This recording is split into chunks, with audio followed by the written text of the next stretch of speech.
So I want to introduce the first speaker. This is one of my bestest friends who gives me some experience, strength, and hope. I give you Miss Mary. Hi. Hi. I'm Mary and I'm an addict. I'm not nervous at all. None of y'all scare me. Grateful to Rodney and Reed for letting me know that my workshop was at 10:30 instead of 1:30 because I would have hated to miss this. So we're going to talk about parenting clean. I'm going to go a little bit over what it was like as a child, when I came in the rooms, when our son was born, his struggles, and where we're at today.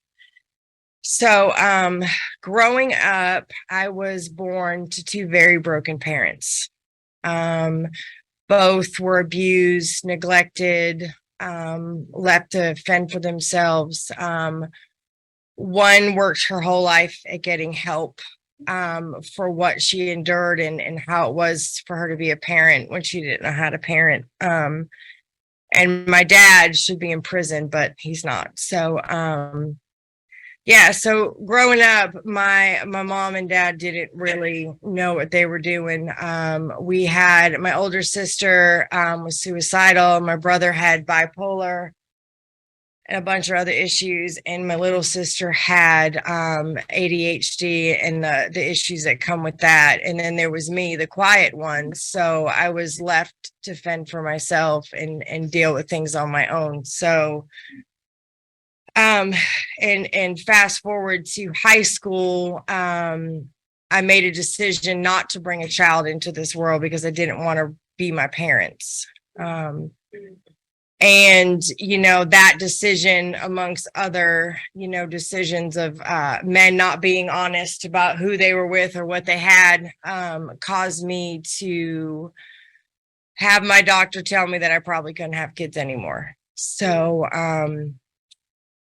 aside from being triggered as a child, and I'll share about that trigger, like I was told by my dad I was the most important person ever because I was his firstborn.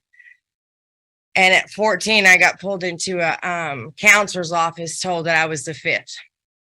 I wasn't the first. So that triggered my addiction and triggered me to seek out love any way I could find it. So senior year, I wasn't going to go through with it. I did not want to be my parents. I had no clue at 17 what my life would look like with a child. So, fast forward a few years, a lot of problems in my bottom region. Like I said, from, somebody that cheated on me quite often and gave me whatever he got. So the doctor said that my chances of having kids was pretty much zero. So throughout my addiction, I didn't care. I didn't care 2, 3, 4 at a time. It didn't matter. I couldn't get pregnant. So let's roll. I did a lot of damage to my body.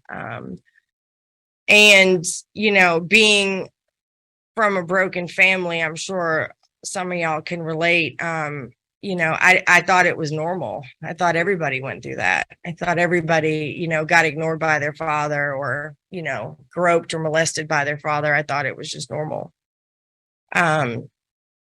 And then eventually, I'm from Massachusetts and we moved to Georgia, and my parents followed, and I found out how evil of a man my father was. So that and knowing I couldn't have kids, I was very destructible. I didn't care. And then I got clean. And I went back to live in a broken home with my siblings and my mom, who didn't know what it was like to be any other way. And I was introduced to Narcotics Anonymous. And through working some steps and stuff, I was able to learn how to not be like my family. So first part of recovery, I messed with a man that was married or about to be married, no clue. That was my pattern. Like, I didn't care. I didn't care how many. I didn't care one this day, one the next day. It didn't really matter. So when I found out who I was and what I was in this whole triangle, I decided to stop and do some work. And my sponsor, at the time, her anniversary, she died this time 8 years ago yesterday, taught me a lot about who I am today. So, yeah. But anyways, so I get clean about 9.5 months. I'm at a meeting and this man walks in and he's sitting right over there. We've been together almost 11 years. So I didn't have a whole lot of clean time. I mean, and you know, he 13 stepped me, whatever. But at that point, I had done some work. I had done some work on myself. I had worked some steps. I had, you know, I put everything into recovery and not in the stuff that got me to the rooms in the first place. So then I remember having a conversation with my husband saying, I can't have kids. Bam, 30 days later, I'm pregnant. Oh my God. Yeah. So miracle baby, God saw it fit for me to have one this time. And I made the decision that no matter what, this baby wasn't going anywhere. So my sponsor at the time, I was on my 4-step. And we finished it, and I was on my 4th and 5th, and she goes, I'm gonna give you your defects. And I'm like, great. She goes, you need fucking help. And I'm like, she said, you need outside professional help. She said, because if you bring a baby into this world the way you are now, you're repeating the cycle. And that scared the shit out of me. So while I was pregnant, I told my family I was going because I was scared to have a baby, and I didn't know what it was going to look like. And all honesty, I was going to get help to not be like them and raise kids like they did. So, you know, the whole time I was pregnant, I was in counseling, therapy. I was still living with my family at the time. I was very codependent. They controlled everything. They controlled when Lonnie could come by to see the baby. They controlled a lot of things. But like when I met Lonnie, we were just not even together that long. When I found out I was pregnant, I was scared. Like we didn't really know each other. We didn't know what it was going to look like. And no matter what, he was okay with whatever I chose. And you know, it has not been easy. But we're here and we're going to be here for a very long time. So fast forward, I move out at 6 weeks. We move out because it just felt right to move in and raise this child together. And this is where it gets weird because there's stepkids. I've never been around kids. I've been around my nieces and nephews, but I've never been around anyone else's kids. So I'm coming to this house and I'm bringing a baby, and there's a 16-year-old teenager, and her and I just do not get along. We do not get along. To the point where I just became obsessive and compulsive. Like if she ate a banana, I was pissed because I was going to eat that banana. Like, how dare you eat a banana? When I made spaghetti that didn't require sauce and she put sauce on it, it would piss me off. So I went back to counseling and tried to figure out what that was all about. And I know on her side, here I am, she just met me. I found out I'm pregnant. She moves in with her dad a month later. And then I show up with the baby, and all she wants is her dad. She wants that relationship with her dad. And not on purpose, but Dennis and I kind of took some of that away from her. So I think it was a year later she moved out. She started moving her stuff out here and there. First, we found the boy in her bed. She's still married to him now. First, we found the boy in her bed, and then I would go in her room and stuff would be missing. And she moved out. And I felt like I failed. I failed my husband's child. And my sponsor, who's sitting right there, reminded me that it didn't matter. She already had it in her head what she wanted to do. And I was just her escape, her excuse. So I blamed myself for a very long time. But we are close today. She's giving me my first grandbaby in September. So I'm excited. So anyways, so that's like, I had no experience with other people's kids, nor my own. So Dennis started getting older. and, started, having behavioral problems and stuff like that. And the only way I knew how to deal with it was how it was dealt with me. So I'd yell and I'd scream, spank my child, put him in the corner, tell him things that my parent told me, like, you're an embarrassment. What the hell's wrong with you? That's not okay. Okay. So, we started the process of getting him help, because we didn't know what to do. We only knew what we were taught. And, we had to throw that all out because it's different when it's your own. So like we put him in daycare because he was attached to my hip, and I'm really close. Like, that's my best friend. Like, there's no one in the world I'd rather spend every waking moment with than that little boy. So we put him in daycare, and he would come home from daycare and just fits. I'm talking throwing chairs, toys, hitting his head, and we just, we thought he was just having a tantrum. So he goes to preschool, and his academics are bad and his behavior is good. But when he comes home, same thing, just, and all I knew how to do was parent like I was taught, parent how my family taught, and not know that I could do different. Hold on. So he gets into preschool, he does good, and he gets into kindergarten, and all hell breaks loose. The phone calls are every day. We're having to pick him up early. He at 5, he suffered from traumatic moments when his dad got put in the ambulance because his heart rate was too high. So that caused PTSD for him, and he had a fear of us not being there. And then a few months later, I had major surgery, and he came to the house, but he was going to go stay with a friend because I couldn't control him at this point because I was trying to heal. And that day was bad. Like, he knocked down a Christmas tree. And in the midst of it, all I knew how to do was lift him up, stitches in my neck, and put him in another room. He physically attacked my best friend that at the time that had him for the weekend. And there was another woman there, and her name was Tasha. And I know she don't care if I break her anonymity. And she said, "Please let me help you." She said, "Please let me find you resources to help him." So, and that was hard too, because I didn't want no one to help me. I got this. I know what I'm doing. My parents taught me this way. It's fine. He's just, acting out. I didn't want to think that he had, anger issues and stuff like that, because my mind told me that when he got older, he was going to be just like me in these rooms. And I didn't want that. So, we get a call from the school on March 27th saying that our son threatened to kill himself at 5. So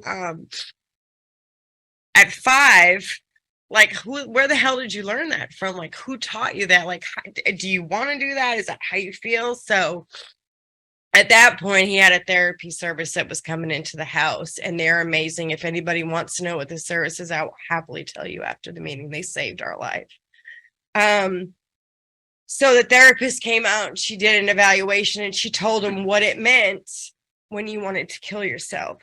Fast forward to a week to the day later, we get a call from the school that they called an ambulance, that our son had threatened to kill himself and was in a room and they couldn't control him.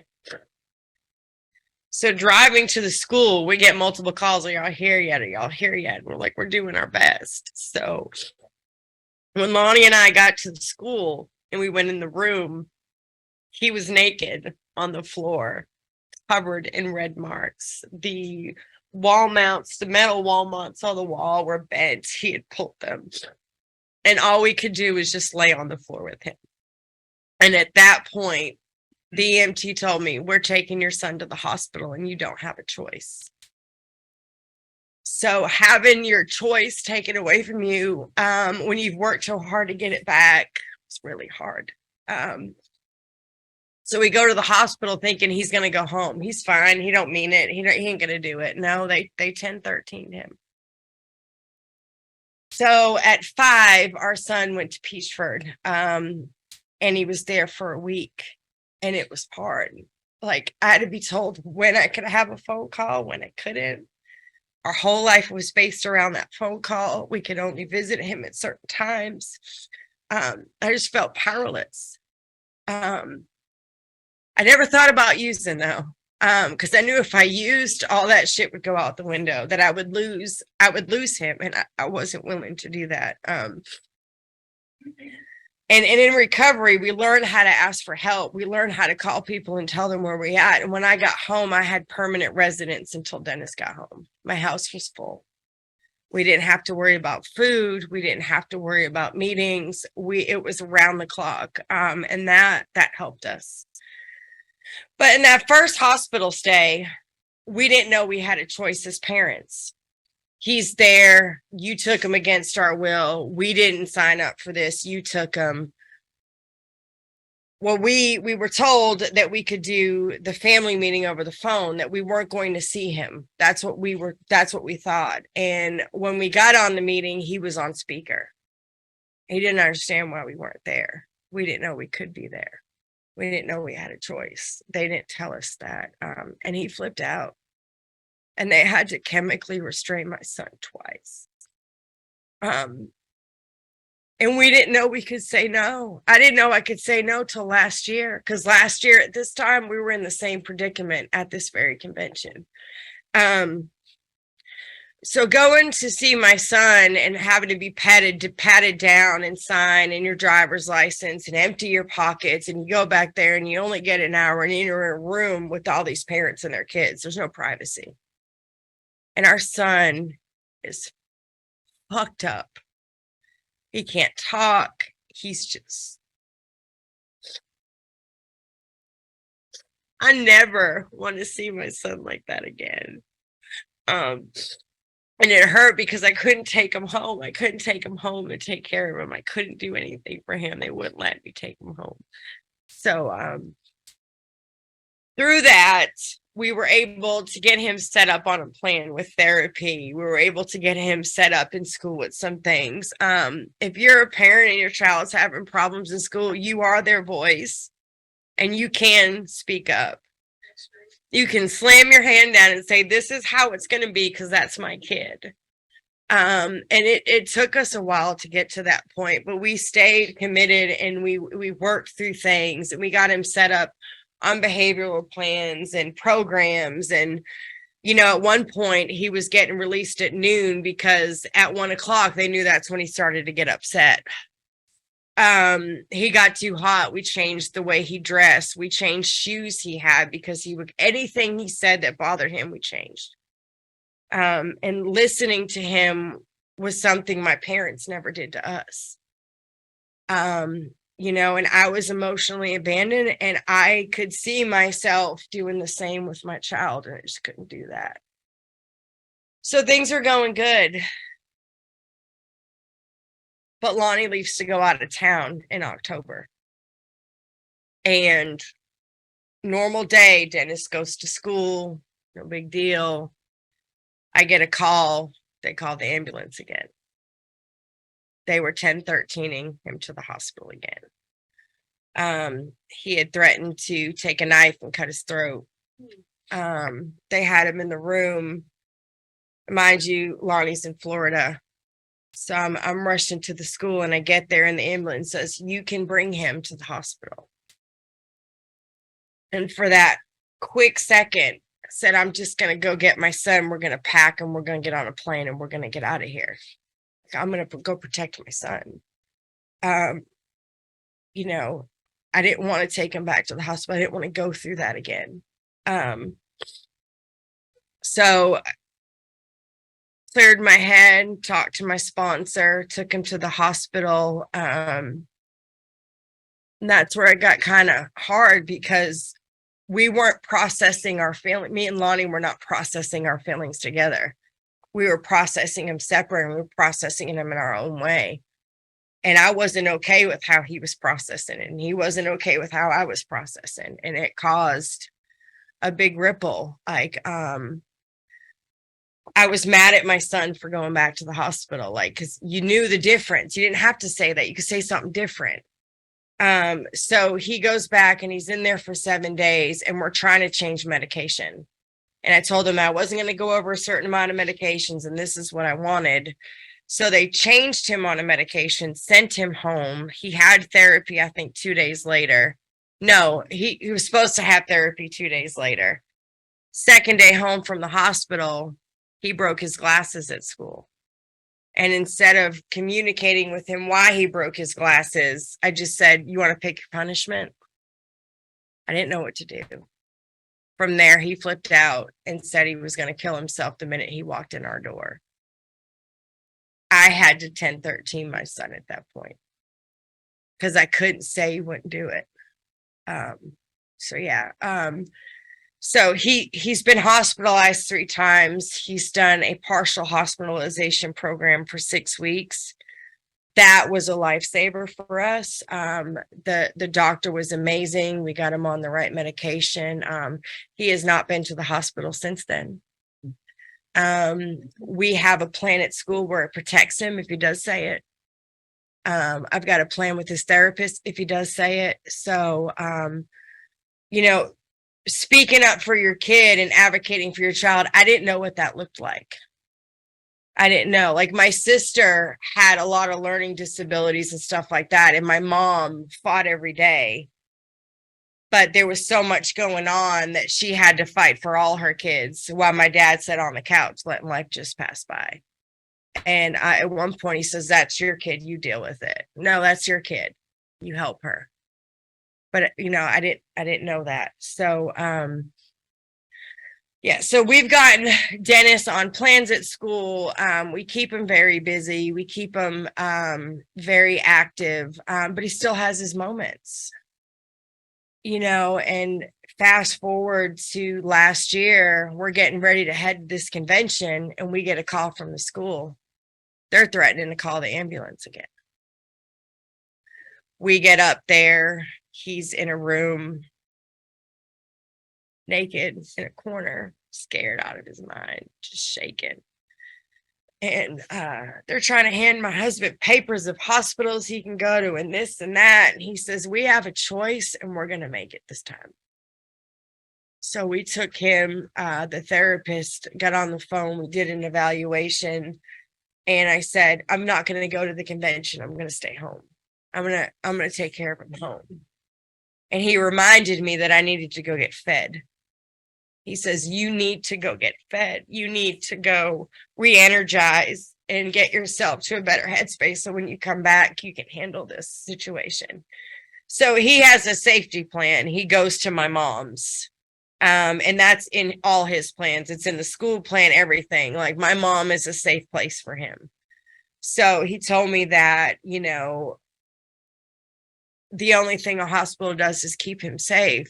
And we have learned how to keep our son safe at this point, so he doesn't have to go. So we came to the convention, and I was supposed to do like a Serenity Keeper position, and my mind was all over the place. And instead of telling people where I was at, I just continued on to do a shitty ass job. And I got really resentful about it. Kudos to y'all that do Serenity Keeper. It is not for me at all. Just not. I'm way too like squirrely. Like, I don't, I just can't. Like, I can't stand still. I can't open doors for people. I can't watch that. It's just not my thing. And that's okay. But so where we're at today, my son's IEP is very minimal today. IEP is a program at school for behavioral stuff. And all his plans are very minimal today. He doesn't need a lot of assistance with learning. He went from reading 40 words a minute a year ago to now 110.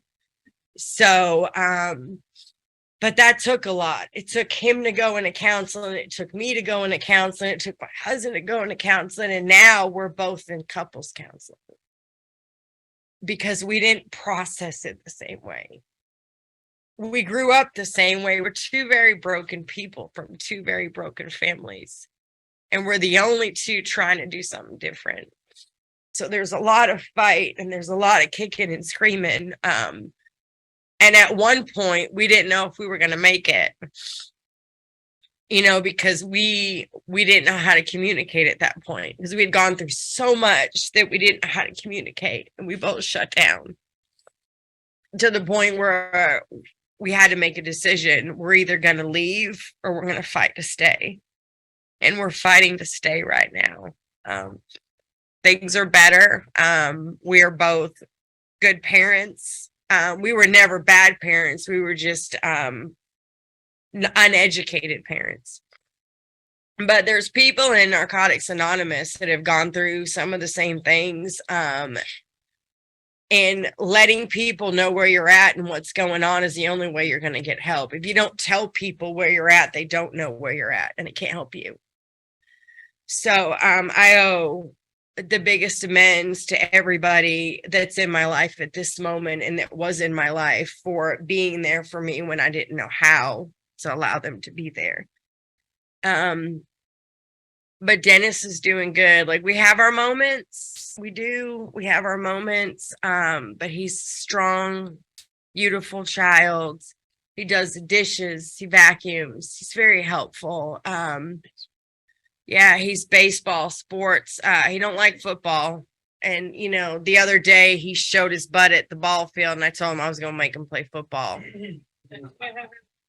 Yeah, he cried like a baby and I instantly felt bad because my parents used to tell me I wasn't enough.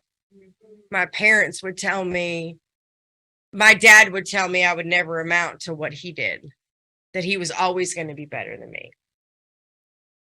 And my mom was so broken, she didn't know how to deal with anything.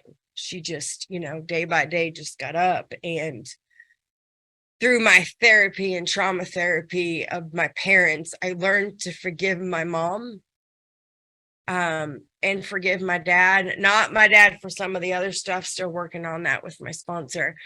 But I was able to forgive them for not knowing how to be a parent.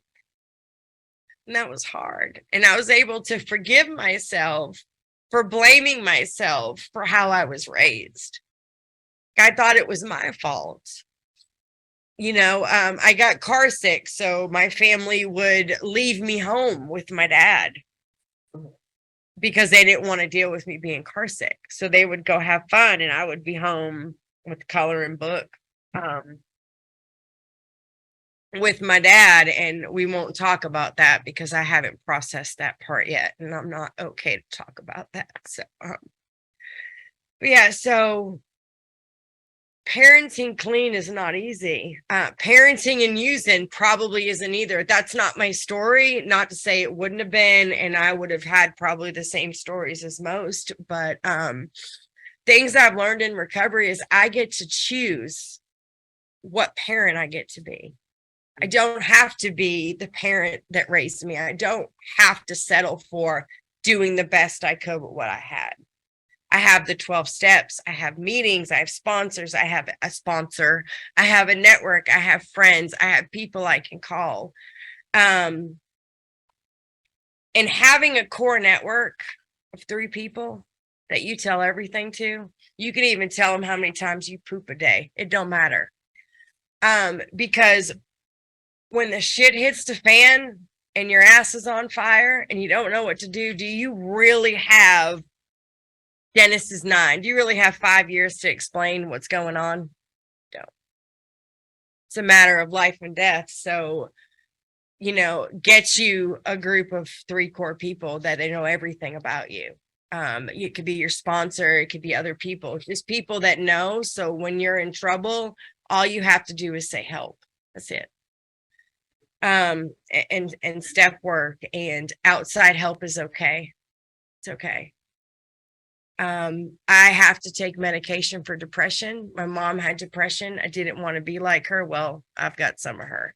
That's okay. Like, it's okay It's okay to get help. It's okay not to sit in these rooms quiet. It's okay not to, it's okay to know that there's somebody out there. I'm not the only one that's gone through this. Since this has happened, I've helped 3 or 4 other women get through this very situation. Just by being there, just by doing exactly what somebody in the rooms did for me when I was going through it. I don't really know what else to say other than no matter what, we don't have to use. The solution is way bigger than the problem. It's a whole lot better than the problem. And I'm gonna pick up my son a 9-year medallion because he's been, here for 9 years, and he's been in recovery for 9 years. And he asked me to get him a medallion. He says, I earned it. Yes, you did, baby. Yes, you did.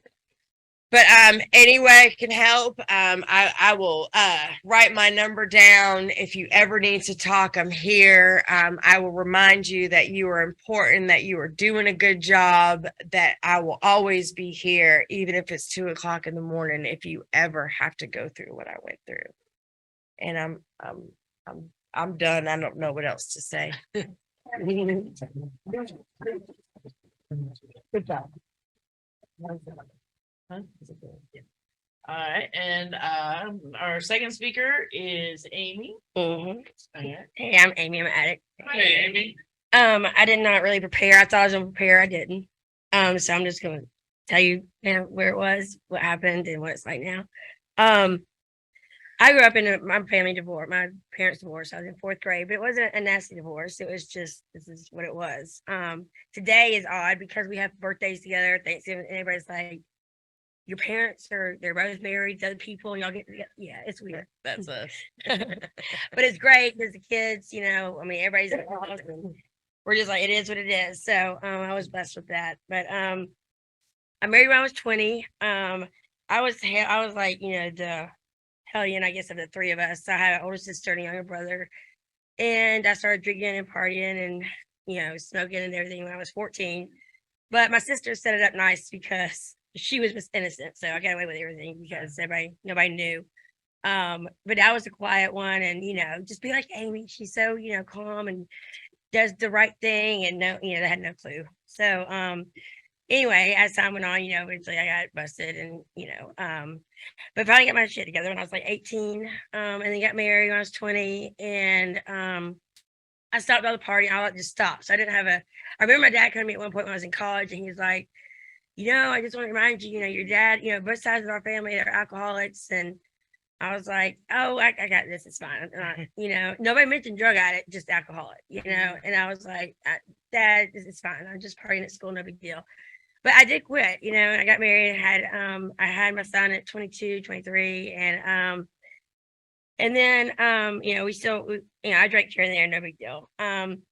Still no drugs or no part of it, just drinking socially. And then I got pregnant with twins, and I was in the bed for 3 months. I was on bed rest for like the last 3 months. They were born at 34 weeks, but at 21 weeks, I was on bed rest. And so in and out of the hospital, every time I went in, I'm honestly, I didn't get upset because I knew they're going to dope me up, and it was like every other week they were constantly giving me, just to stop the labor. And so, but at that time I didn't know anything about, still no drug addict, no, none of that stuff. And so, anyway, I delivered them. They got here safely, and they were in the NICU for 3 weeks. But, I had a C-section, so the medication, just stopped. I was able to deliver them, and then back and forth to the hospital.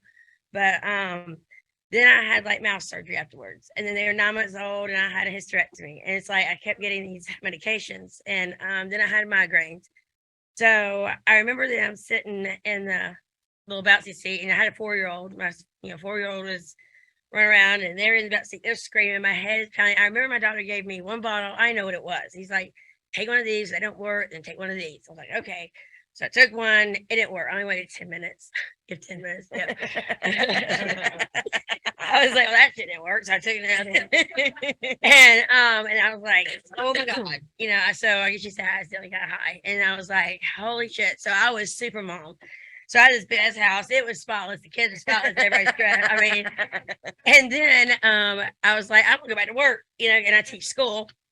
So I was like, I'm gonna go back to work, and the twins are about a year old, so I'm still doing these. But no big deal if I ran out because I wasn't really that addicted, at the time. And so, and then I get some more. My migraines are still coming around, and so anyway, we went. I remember going to the Grant County Fair, and I grew up going to the fair, and I went to the fair, and I thought I had food poisoning because I didn't have any medication with me, but I thought, oh, I was getting that sweet, no big deal, and so I thought I had food poisoning from the fair. And then so I stayed home from work, and mind you, I was already back to teaching at this time. I think it's third or fourth grade. And I called out of work, and I was like, I got food poisoning, I'll be back tomorrow, blah, blah, blah. Well, medication came to the house. I took some, and all symptoms completely stopped. And I'm like, oh shit. Oh my God.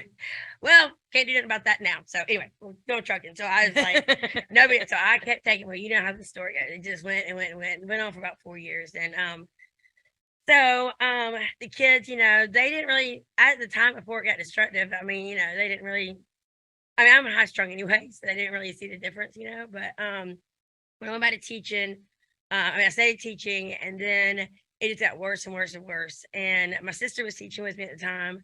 I mean, in the same school and stuff. And eventually got to where we had a standardized test, and I couldn't read the freaking directions. I was so high. I was just like, nodding out, and like, can you repeat? We don't know what you're saying. I'm like, oh shit. And when you do the test like that, you have to have a proctor in the room. So my proctor was in there. She's like, just have a seat, I'll read the directions. I was like, okay, and just fucking passed out right there during the whole test. Well, when you pick up the test from the front office, it's like giving blood. You have to sign and do it. And you are the only one that has, can take the test, and you're the only one that has to bring them back. Well, she went to go take them back and give them, to turn them in.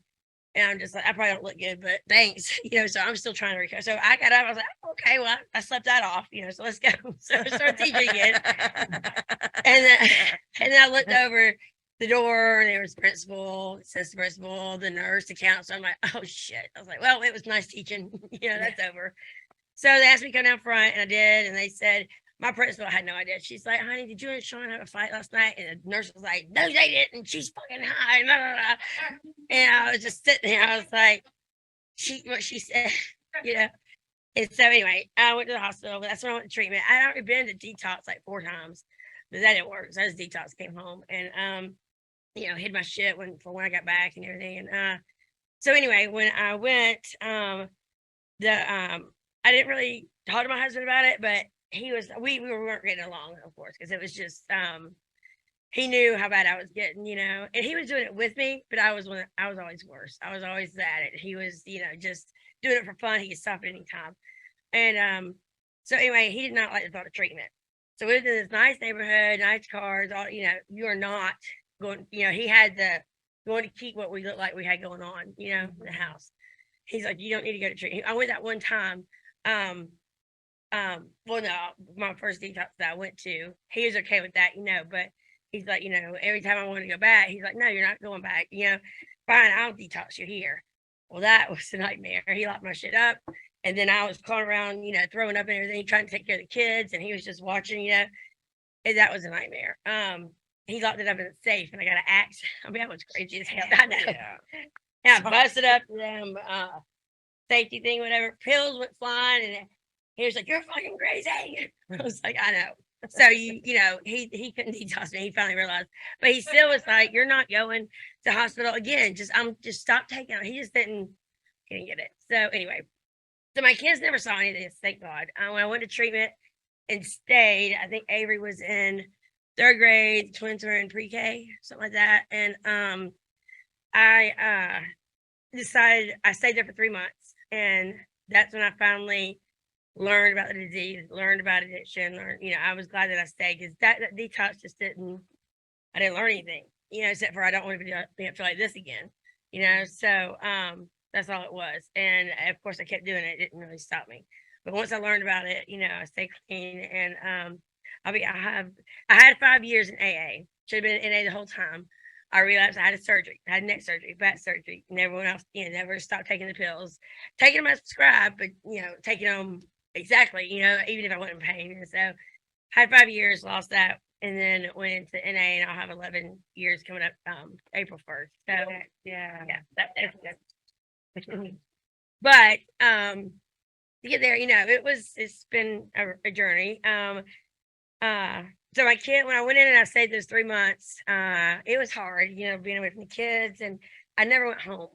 I left my home because when I walked in the door on the visitation, it's like I couldn't breathe. I was like, oh my God, that was my using ground, the isolation, whatever. And I couldn't go back. And so, and then of course my husband's thinking I'm having an affair and this is what your problem is. You want another man. And it's just like, oh my God, no, I just cannot go back to this. And he was so degrading and I was worthless and I didn't, you know, yeah, he never agreed to my career. He's like, you're the one who went to school to be a teacher. It's your fault. It was just, he was so degrading. And I wanted out of the marriage. And so anyway, I moved in with my mom. I got out of treatment. Well, the twins were, like I said, they were like in pre-K and Avery was in, third grade or so. And so here I am having to try to do treatment. I mean, recovery. And then I have them, we just split up, so I'm trying to make time for them. My mom is on my ass, you've already been gone for 3 months, and why do you have to keep going to these meetings? She's not understanding it. I'm trying to give her literature. I'm trying to tell her to go to these it's just, it was tough. When they were young, when I had to get sitters, it was so hard to try to go to meetings. I didn't participate in any service. Those 5 years I was in AA, I just went to my meetings, and I went like 2 a week. If that, mainly 1, but 2 a week, and then I just got complacent, and I just didn't, I was not involved in service. I didn't do anything, but just go to those, meetings on Tuesday night, and so it wasn't enough. And I still felt guilty because I had to, take care of the kids and, because the dad only had them every other weekend. And anyway, it was just not, it wasn't easy. But as I got older, I would figure it out, the treatment. And when I relapsed after those 5 years, and got to NA, I went, I do not suggest this. I went, I had a sponsor for like 3 years and it just wasn't, we weren't that good of a fit, but I went on and, I went 6 years without a sponsor. Yeah. So I white knuckled it and I was miserable. I didn't use anything, but I was miserable. And, so I finally got a sponsor that I watched, and he is a male, but I watched him and I watched him and I watched him for 2 years, and he would throw his sponsors right in the middle. Like, you want to do this here, I mean, he's very dedicated, but he still had a normal life. He's got kids, he's got shit he has to deal with, but he knows what he needs to do in recovery. And I didn't know what to do in recovery, and I wanted what he had so bad that I asked at first. I asked her, should I ask this guy be my sponsor? It's a male. You need to stay with me. I went, okay. So I tried, and then another year came around. I was like, I need a fucking sponsor, and I want to live like he does. So I just sucked it up, and I did it, and I've been. I'm sitting here. I wouldn't be sitting here if it went for him. That's for the amateur. It's Patrick. I'm sure y'all know Patrick. So he has shown me so much recovery. He has kids, he has so much to offer me, and I've never been happier. And I'm involved and I do stuff, and I live at this program now, where before I just went to my meetings and I'm clean, but I wasn't happy. I wasn't doing what I was supposed to do. So that to me was huge, that sponsorship that I have. But back to the kids. So I made it through, when they were young, I had to find a sitter, and I had to hear that, I was different. None of my family went to AA or NA or, and so they didn't understand. Oh my God, you still going to those damn meetings? When is this going to stop? And they didn't get it. And so I finally said that. So for so long, I tried, let me just explain. And I was like, oh, why can't they understand what I'm trying to say? And they never will. And that's fine. Cause God knows I don't wish what I went through on anybody, but, I would just wish they would have known, and that's okay. I'm good with that today. But my kids are so young. They remember, my oldest remembers me going away for a little bit, but he said, not much. But it's like all 3 of them do not remember not knowing that I'm a drug addict and alcohol, and I don't know how I did that. I wish I could give more details. I guess just being open about where I went. And then as things approached, like with my older son, as things came up, I would explain now. I hate getting emotional. I thought he was smoking weed, and I thought, oh my God, here we go. And he doesn't do anymore, thank God. And he was depressed, and he was in his room all the time. And I was like, I just knew he was gonna turn out like me. It's like I just knew that it was gonna happen, and so it was hard. So I would tell him details. It's like the older he got, the more I would tell him. because I want him to know what there was, you know, and like, I'm not gonna turn out like you, I'm not gonna do that. And that was hurtful, but good, whatever it takes, you know. And so it didn't become his life though. He did it for a little bit and that was it. Thank God. I think it was an experimental thing, you know. He's like 24 now, you know, and he came out of his depression and he's, you know, he got a job and now he's put himself in college and he's going for a marketing degree and he's just living life. And I never thought, you know, 'cause depression really got him, you know, and he was one of those introvert, like he didn't talk. He just didn't talk, you know. And I'm a talker and I talk to everybody and everything, you know, and he would not. I couldn't get him to, you know, open up. And then, but when he would, it was like very far and few between. But it meant a lot when he did. I heard him, you know. And to this day, now he calls me, you know, I can't tell Dad this. I'm gonna tell you this. So we have a great relationship, you know. And I said, I don't think he's smoking anymore. He'll drink occasionally, and you know, so I'm very blessed. The twins. Oh Lord. They're boy girl twins, so they're completely different. My son, he doesn't, they're 19, they're 20 this summer. But they met through high school. Oh, and Avery dropped out when he was in 10th grade. That was another thing that I was like, what? Because he went with his dad. His dad let him. And I didn't know till later. And I'm just like, anyway, but you know, I made him get, not made him, but I highly recommended the GED. He got his GED. You know, he was still depressed and stuff, and I don't know what he was going to do with it, but anyway, when he finally got out of it and got a job and stuff, now he's just, people just tell me, Amy, I know Avery, when he starts thriving, he's going to thrive, you know, and he did, you know, he come out of it, but I had to let him work his way. You know, I provided him the resources. I gave him therapy numbers. I gave him, you know, if he wanted to go to meetings with me or if he wanted to talk or if he wanted, you know, and so I provided all that for him, but he had to make the choice to do what he needed to do. And so I'm proud of him and where he's at today. And then the twins, Miles is low key. He don't, you know, he'll drink every once in a while, no big deal. Bran, I busted her ass at 15 drinking. Lord, and she is my daughter. She gave me. I had an honest card. Brandon's supposed to be. She's right at a party drinking, and she's and I'm like, oh my God, are you serious? I'm like, okay, Sean, I'm trying to get in touch with her dad. We gotta find her. He's trying to track her phone. I called her and I was like, what are you doing? Nothing. I'm at so and so. Okay, well, I don't know where you're at. Can I have the address? You know, in case something happens, emergency. Yeah, it's da da da. And I'm like, that was easy. That was not hard. I got over. Yeah, and then of course 5 minutes later, 10 minutes later, I show up and she's just like, oh shit. And so anyway, I was very calm because it was a parent that had these all the cheerleader girls that were aging from 14 to 16, shit face, alcohol everywhere. The parent had taken them to this house, her brother's house. He was out of town and got whatever they wanted. So they were partying it up. And I mean, I was wanting to rip this lady's head off. I couldn't wait to get there. And we show up. I had no idea how. We show up. I knock on the door. I go in, and she says, well, hey, and you cannot see the countertops. There's so much alcohol and everything on those countertops. And the girls just froze. You know, well, here goes Red. Walking in the kitchen, and she's just like, well, hey, you know. And I was like, I was very calm. I don't know how. I mean, I was very calm. I was like, have you been drinking? And she's just like, and there's a dog. She's like, maybe a little bit. And she's met the dog. And I was like, get your shit and get in the car. Because I thought I'm gonna rip this lady's head off. You know, so she goes, okay. And so she goes, gets her stuff, gets in the car. And I'm just standing there, I'm just frozen. I don't know how, but and I never look at her. She's standing right there. And then the guy, my fiance at the time, he leaned over and he's like, have you lost your mind? You know, I can't believe, is this what you do? You give underage, you know, children on alcohol and drugs. And she's like, sorry, Amy. And I thought, just leave, just turn around and leave, just leave. Because I wanted to attack her. I really did. Because I mean, that I could have easily called the police. That was what, 15 felonies for each child that was there drinking. I mean, so I didn't. I don't know how. I turned around, I walked out, and I got in the car. I didn't yell at Bryn. She's like, Mom, I said, I'm disappointed. And that, to me, when I would tell my kids, honestly, how I felt, that was worse to them than saying, you're grounded for 3 weeks. You know, and my fiance at times like, take your car away. I was like, why? Why? I said, the punishment will come because I told her, I said, you are not, that was her best friend's mom.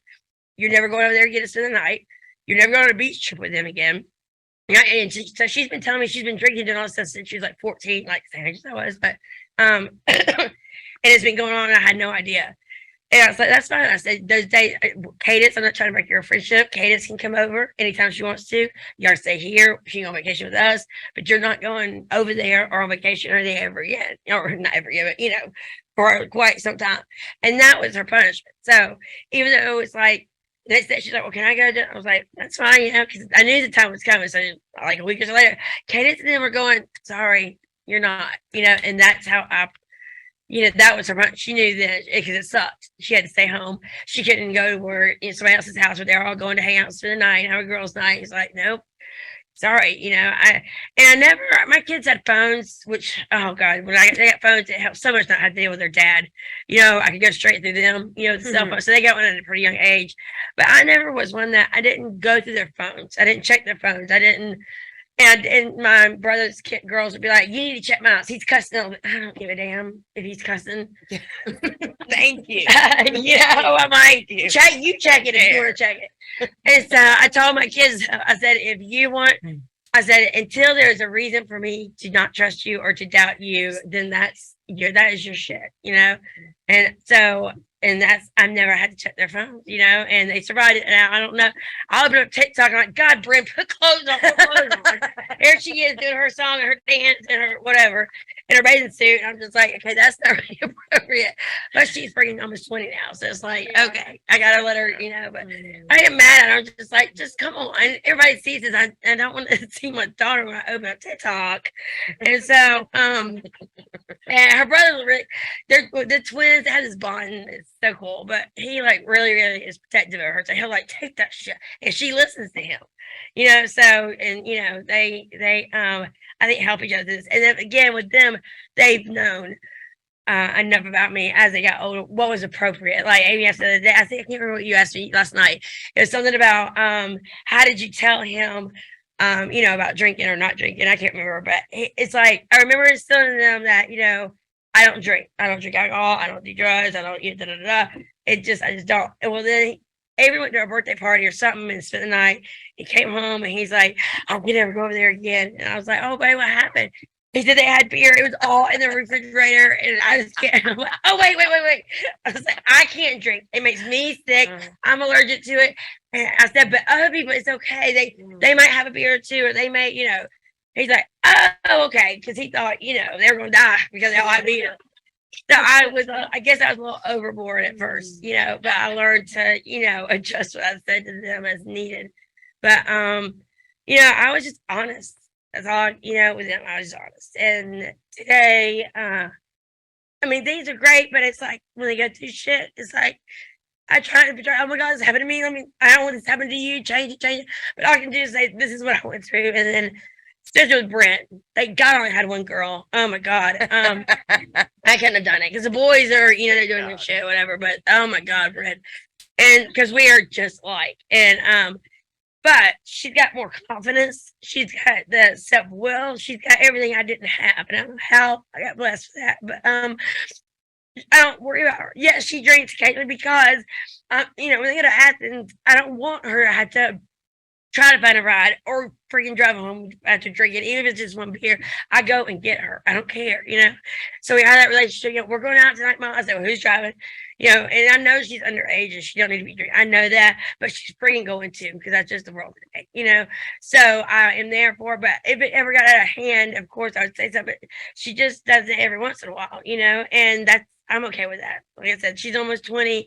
She's gonna do it, and I really believe that. When I did bust her that one time, she told me I didn't do it for 2 years. I didn't touch it, but I knew when she turned 18, we talked about it again. And I was like, I know you're going to do this. You're going to experiment, or you're going to party, or whatever. And I just want to know. I want to be there just to protect you. I can't save you from the world, but I can get you home from driving drunk. So when I would go to meetings or every time I went to a funeral or I share that with my kids, I'm like, another one's gone, So especially with this pill thing going on, it scares the shit out of me because Adderall that these kids take every day is getting laced with shit, on the streets. And I tell them about it. I tell them this is what, I don't know. I'm honest with the kids and I might tell them too much, but for me right now, it's working. And that's all I can do is what works for my family. And I really feel like my honesty has driven them because I'm really blessed with all three. You know, the twins graduated high school last year. I got one son at college. Two, they don't know exactly what they want to do, but I'm just letting them figure it out. You know, I'm not making them go to college. And I try to express to them as like, just because I went to college because I knew I wanted to be a teacher. That was not an option. You had to go to college to be a teacher. You know, so Bryn is like feeling less than because she's like, everybody's gonna be judging me because I'm not in school, but I don't know what I want to do. It's like, I don't care. You don't have to know right now. And if you don't go to college and get a career, I don't care.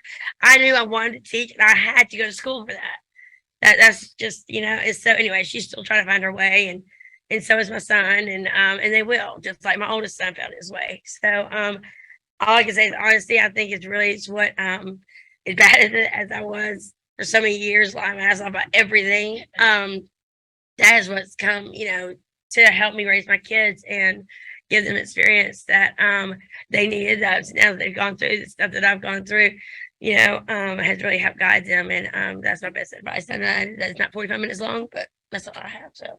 All right,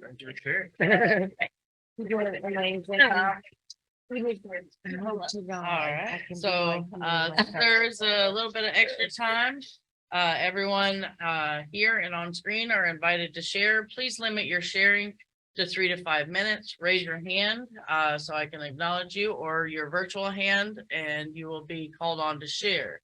The meeting is now open for sharing. We will stop at about 11:50 to wrap up the meeting. Anybody want to share?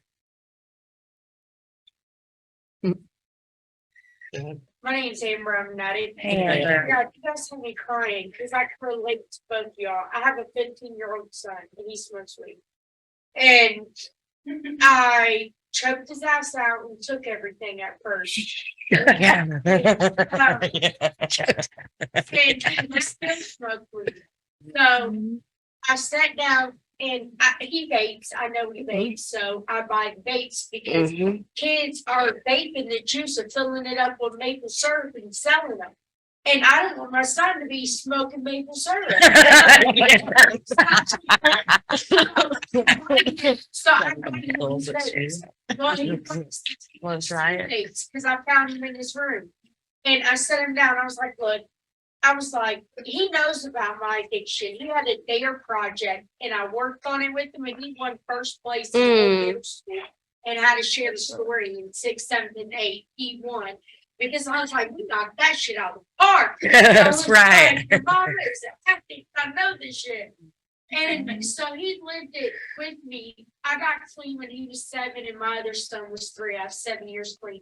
And they know about it. They go to the rooms with me. But my 15-year-old son, no matter what I do, he still finds a way to smoke weed. He's respectful. He doesn't have it in my house. He doesn't smoke in my house. And he doesn't talk about it. And he does it away from the house, like in the woods behind my house. But, and my sponsor's like, well, she knows my son for the past 8 years. She was like, you don't have addict tendencies. She was like, my daughter smoked weed from the time she was 14. She's now 32 and runs her own business and still smokes weed. Occasionally, my son doesn't do it every day. I don't know what to do. Like, should I keep choking his ass out? Or should I just be responsible and watch him over it? And he's like, Mom, you can buy the THC vapes and you know what I have. No, I hold up. I don't know if I can buy myself weed. You know what I mean? I buy him nicotine, but I'm afraid he's gonna get some shit laced with fentanyl. And it scares me. I don't know what to do. And then with you, my 10-year-old son he's so depressed and has anger issues. See, I've been on ADHD and mental health meds since I was 8 years old. When I was 13, they found out I was bipolar. So I'm on bipolar, ADHD med, depression meds, and I've had cancer for the past 4 years. Stage 4 cervical, stage 2 breast. I've had 6 surgeries in 3 years. Wow. And I just had 3 bars, 6 bolts, 6 screws, and 2 plastic discs in my spine 56 days ago. And so I'm under a lot of surgeries, but I've done it with no narcotics because my drug of choice was opiates. And they gave me opiates while I was in the hospital, but I told them I could not be on a leg. So I did ibuprofen under. It was painful.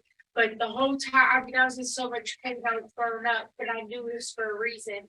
And when I was on chemo and radiation, I didn't take nothing. But my youngest son seen that, and he told me, he's so depressed and sad, he's like, Mom, I think I'm gonna come off from school and find you dead. Mm. And I don't know how to handle it, and I want your guys' advice on that. Thanks for letting me share. Thanks. Thanks for sharing that. Hey, Ladies, so much for your experience. Yes.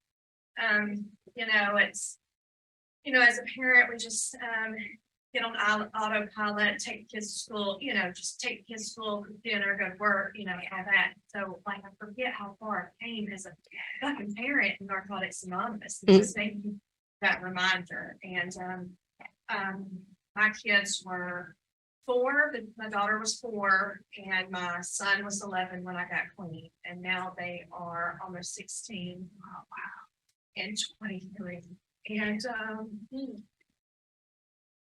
you know, I forget about the struggles I went through with my son and the depression, getting kicked out of daycare calling me all the time, school calling me all the time. Feeling hopeless, like what happened in the University of Georgia, people come out and study my son and, you know, holding him down for an hour and a half to like calm down from an episode. And like, thank you for that reminder. And I look back and I'm like, I have no idea how I got through it. I fucking got through it. And, you know, of course, the first thing I did was get clean and, you know, got a sponsor and worked very closely with my sponsor and as well as got outside help for both of us. And it wasn't easy. It was really hard, but we, you know, like we just persevered and, you know, with, you know, my daughter, she was 4 years old and when I got clean, so for those first couple of years, you know, that she was born, I, you know, SpongeBob raised her. And I was stuck in the bedroom all the time or the back room. And so she had speech issues, had to be in the IEP classes.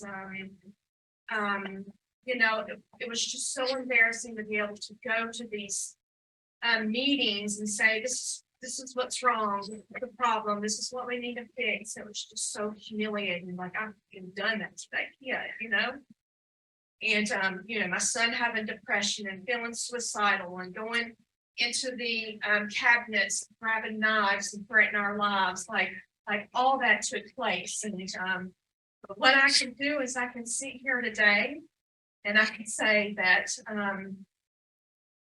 you know, my son and I have a good relationship today. And does he experience depression at times? Yes. You know, did he smoke weed when he lived with us? Yes, but I set those boundaries. No drugs at my house. Does he smoke weed today? Yes. You know, you're welcome in my home anytime, but don't come around high and don't bring drugs in my house. And he knows that. Like I have set those strong boundaries. Like you do that, it's going to affect my recovery, and he respects that today. And so he is, you know, he's almost 23 today, lives in North Carolina, is an electrician, you know, and has a pretty good life. Like I'm going to go visit him next month. And you know, with my daughter, you know, she was, you know, she was an IEP up until, I don't know, 5th grade, 7th grade. And today, what I can say is that, you know, she got an invitation at 8 o'clock. She has straight A's. And, you know, her dad and I were 4 years ago after 14 years of being married. And that was probably the tough, you know, I've lost a child in the past, but this was a very tough time for me too. And I'm to the other side. But I think the most important thing that I've done for my children since I've been in recovery is work on me. I just continue to work on me. I continue to go steps. Continue to go to therapy. I continue to go to meetings. And you know, my daughter has pretty much been raised in Narcotics Anonymous. And you know, I continue to be of service And, she gets to see all that. She gets to see me suit up and show up for Narcotics Anonymous. And so, she has the ability to suit up and show up for our community and be of service. So, sorry, I got distracted. It's okay. So, it just, it's good stuff. And, we have these conversations, like my daughter and I had conversations like the other day or several months ago. She asked, like, Mom, what's your favorite spiritual principles? And I'm like, what? Nice. Conversations. Like, she told me the other day, like her teacher said something to her about another student, and she came back with a different perspective for her teacher, and her teacher's like, oh, you should be a psychologist. And I'm like, that's fucking narcotics. And Yes. Yes, it is. It is. That was yesterday. She's like, she knew I was coming to the convention, and she was packing all her stuff, and I said, may I ask you some questions? And she's like, yeah. And I was like, you get your underwear, did you get your volleyball outfit? And she's like,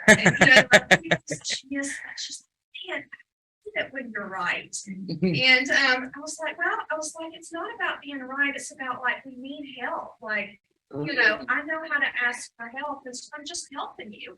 I was like, there's times where I leave the house and I forget things and you remind me. I was like, it's a we thing. We do this together. And she's like, Mom, I really do appreciate, how you're not that parent who's always right, And I was like, and she says like, and I also noticed that when you're in the wrong, you make amends, and you make them immediately. And I really do appreciate that about you. It's like, that is all about step work right there. And she said, thank God for step work. And so, That's awesome. Like cool to be able to see Narcotics Anonymous working through this these relationships. And, I know that when my sponsor or when my people in my life,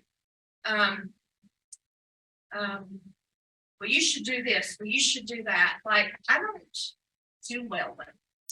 But when they share with me their experience, strength, and hope, my ears just perk open. And so I know that is what works for me. So I've been able to give the same to my sponsees and my kids. And I tell you, that goes so much further. Yeah. I share with my daughter, especially my daughter, is like, hey, I've been there, and this is what it looked like, and this is what it looks like today. And she's so appreciative to that. She has the ability to be there for people who don't fit in and who feel like they're not good enough at school.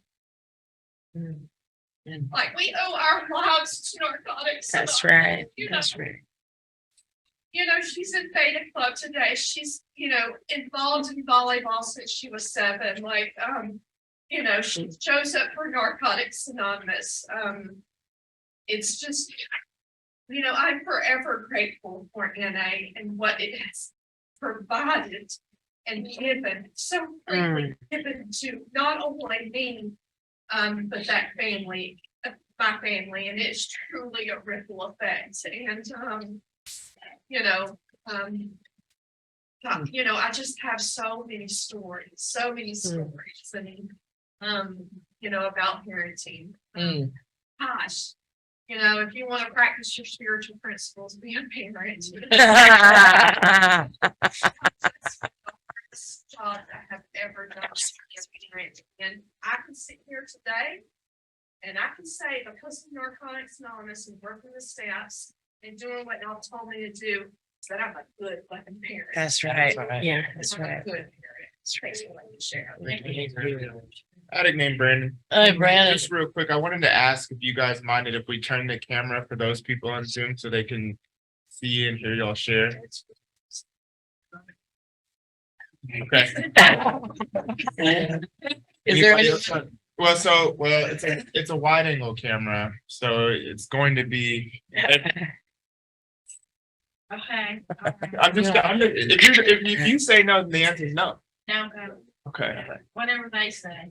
Is- It's a group You got decision, two? right? Is there anybody online that had a hand up at all? I don't see anybody with a hand up online, so I'm gonna move this mic a little closer to y'all. I'm Mindy. Hi, Miss Mindy. Hey, I'm Mindy, I'm an addict. Hi, Mindy. Thank you guys both for sharing so vulnerably. I think parenting is probably. Parenting, for me at least, is like the most vulnerable place in my life.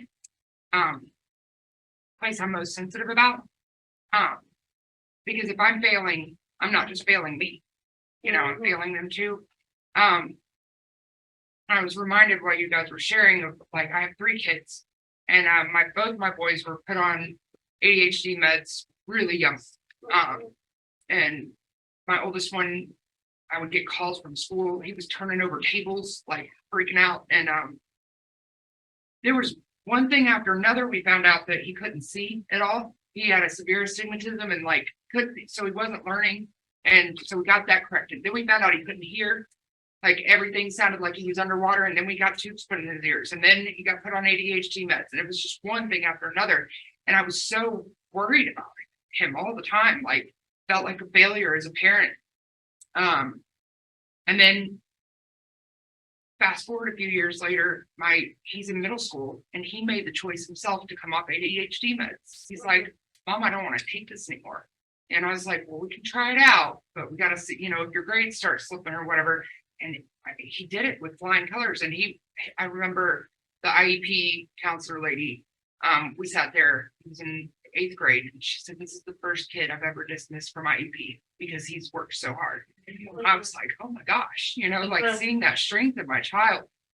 But my middle one, from very young age, he would say and do things, and I was like, oh shit, he's an addict. He'd be like 6 years old and be like, Mom, you can't get mad at me because I have ADHD, or like he would use all this stuff as excuses for his behavior. And when I got clean, they were older, and I was really open and honest with them about my journey. I mean, it was hard on them. They were teenagers, and they saw all of it, and there was no way for me to keep all that hidden. So why not be honest with them? And when I celebrated a year clean last year, all 3 of my kids were there. And my middle one picked up a white key tag. And he decided not to stay, but he knows where it's at, you know, he knows. And all 3 of them, like, they call me when they're going through stuff.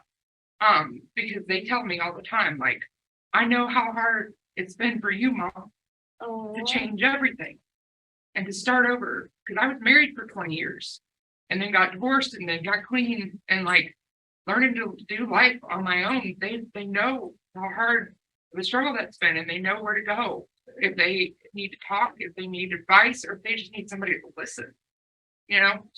And I thank Narcotics Anonymous for giving me tools to be able to, like, not NA speak my kids, but, you know, like, share with them some of the things that I've learned, because I'm learning and growing in the same areas that they're learning and growing in as 18, 21, and 24-year-olds, you know. I'm just so grateful for, like, the things that I'm learning here that my kids get to see an example of, and they know that there's a better way to do life than what they were shown for so long. That's all I got. Thank you. Hey, I'm Jennifer, I'm an addict. Hey, Jennifer. And to be honest, thank y'all very much for sharing, because I'm not going through anything like that. My kids have not gotten involved in drugs. I've got one almost 13 and one that's 16, almost 17. And my daughter, she's seen me. She didn't see me in active addiction, but she knows all about it. I was in jail on her 13th birthday. Didn't even get to make the phone call to tell her happy birthday. That's a big year for kids. And I have, she's doing really good. She's living with me. My son lives with his dad, and we're having issues with my son bullying.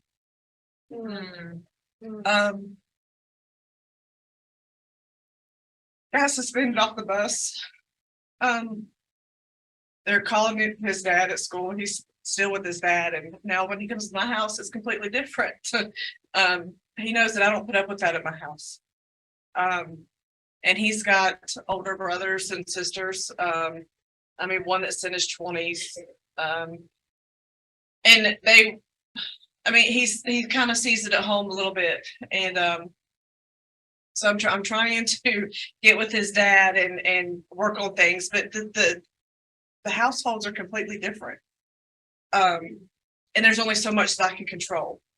But he does know that at my house, that's not tolerated. He had a tablet. He has taken pictures of himself. He doesn't send it anywhere. He's not on social media, but he's taking pictures of himself. So I don't know what's going on there. But this has just been very recent. And so it's not really sure where we're gonna go from here, but we're going somewhere. And I've been through my daughter. She's actually cut herself, which that was another time living with her dad. But she's with me, and it's again, the environment makes a huge difference. And being with me, she's gotten help. And it's hard when you're trying to raise kids in a different household. So I've got your number, Mary. I'm gonna reach out to you. So yeah, that's kind of what I'm going through. But I do again, thank y'all so much for sharing that, because I'm extremely grateful. I mean, hearing what y'all had to share, I'm grateful.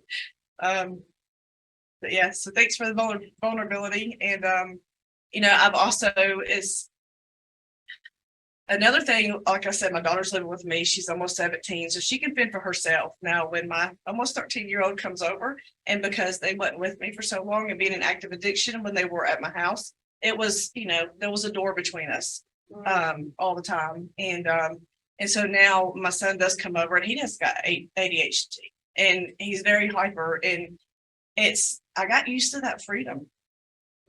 So there's another issue with my parenting that I've got to work on. It's just like, not that I don't have anything to do with him, but it's just, I want to do what I want to do. I mean, I got used to that for so long, and it's so different when he's over, and he gets bored very easy. And it's just like, okay, for just a minute. And it's just, so I have a lot, I still have a whole lot to work on, and I definitely want to get better. But yeah, my son, when he's with me, he tags along to meetings because he still wants to be with mom, and he goes with me everywhere. So that's really cool because he knows what it's like in the rooms. And my daughter, she knows the difference. She knows the difference in the mom that I am today. Not perfect, but I am better than what I was. And again, not where I want to be, but it's a work, it's a job. So I'm glad I came in here this morning because I needed to hear some of this, because what my struggles seem to be, that big mountain over there, there's mountains a whole lot bigger. And thank y'all so much for that. I'm Rhiannon, I'm an addict. That's all the time we have for right now. If you need to speak with somebody after the meeting, please hang out.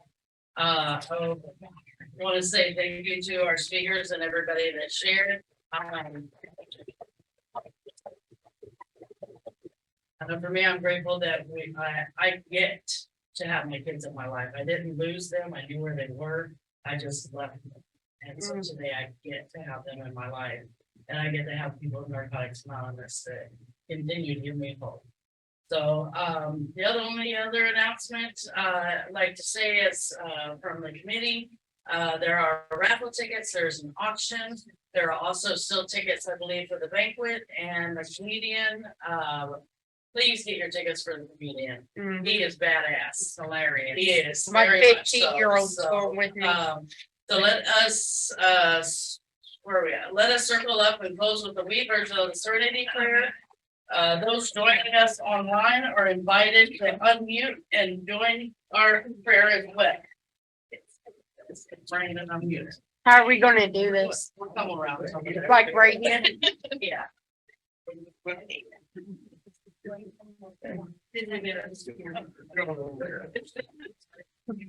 Okay, more people coming? Fine. Don't want to be there. Don't want to. Mayor lines, people circle here. Put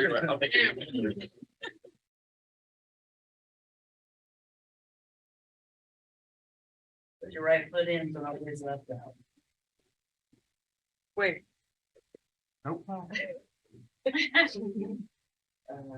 God. God.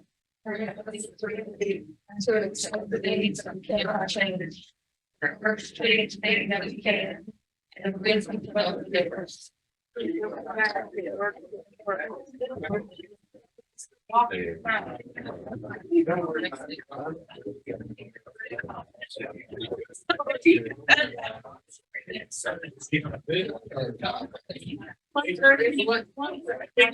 don't got